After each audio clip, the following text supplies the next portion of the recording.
It's amazing how quickly things start to take shape when you're just bashing out shapes and just throwing them out in space, and you can see just how satisfying it would be to kind of just throw these things out here and get to basically what we might call a low poly approximation of our object, and it's looking pretty good.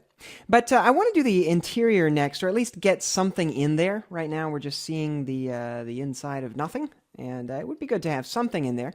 But we don't really care about the entire car. It's very important that we don't add any detail that we don't actually need. So I'm going to hide the tires for a second. Let's go ahead and I'll rename this my bash, just so we know what that is, and hide that too.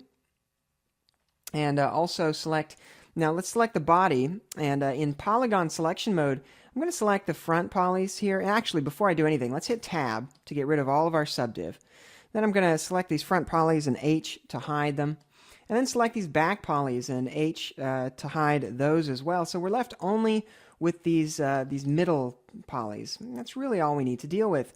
Then we'll grab our thicken tool and just run that, just click in the viewport carefully so you don't pull it anywhere. And let's just drag that in some to get a very slight thickness. And I'm thinking, you know, actually right now it's going 10 millimeters, which is way more than we need. If we're doing real world dimensions, really it would be like 2 millimeters. But since that's ridiculously thin, I'm going to go to 4, 5. How about 5 millimeters? That looks decent. Let's look at the other side here. We don't need this wall, so let's L for loop there, delete that. Same thing on the other side. There's going to be a wall back here we don't need. So let's get that and L for loop and delete it.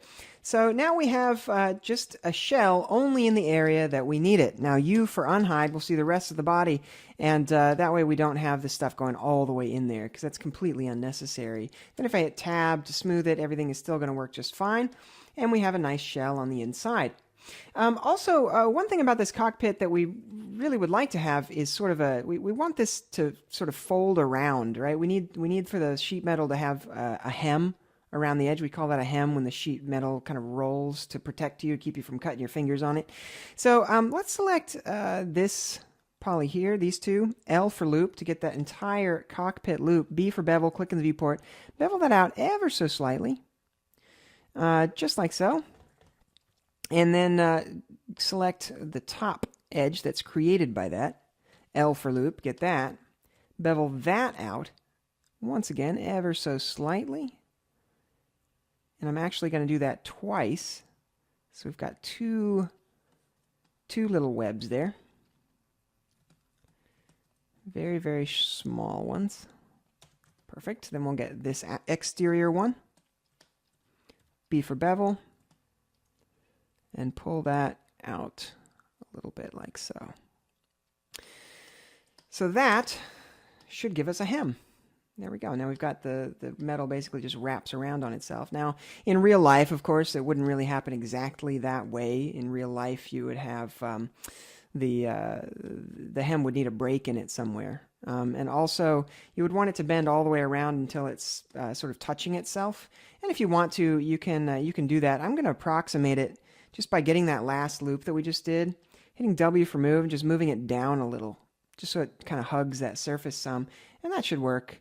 And then around the sides, it really doesn't matter as much. If we wanted to, we could kind of scale that in ever so slightly on the X so that it hugs on all sides as well. There we go. That is a decent little hem, and this front piece doesn't need all this geometry, right? These edge loops. So in edge selection mode, I could just select this edge loop and delete it, and this edge loop and delete that, so the hem is a little bit rounder. Same thing here, we're getting a nice sharp edge there that we really don't need. There we go. That is looking fairly convincing. Also note that just because this is a perfect offset in areas where it's where we have all the geometry, in the back and in the front, where we sort of truncated that interior shape, we may need to scale those edges in slightly so they don't eat out into the exterior of the model at all. And then in these areas, it's as thin as it needs to be, which is correct. Next, we want to add some of this actual interior here, and you know, there are a number of ways that we could approach that. So a couple of things about it. First of all, the interior bits here are actually all going to be basically just plywood. It's just that's how they built these things back then. Everything was just plywood construction, And I think we're going to do that on both front and back. So let's select this interior stuff here. Just get these interior polys, invert that selection, and H for hide to get that stuff out of the way. And then I've hidden everything else out of my tree, so I'm only looking at this one mesh item with these interior polys. Then I'm going to create a new mesh item. So we're working in a blank mesh item. Importantly, that the body mesh is now relegated to the background. I'll go to the Topo tab. Go to the right view, and we're going to use a topo tool here that really we're not really using for topology in this case. We're just using it as a great modeling tool. It's the contour tool over here. It's one of my favorite tools in Moto 801. And if I drag across my geometry in the right view, notice that what that does is create a curve for me that approximates the intersecting geometry. Beautiful stuff. And what we're doing here is creating pieces of plywood for the interior here. See, as it happens, when we, let's see, there we go. When this car was originally built, all of the interior panels were made of plywood, so they're all flat, planar chunks. So there's no point in making them sub-D and smooth. They're just planar polys after all.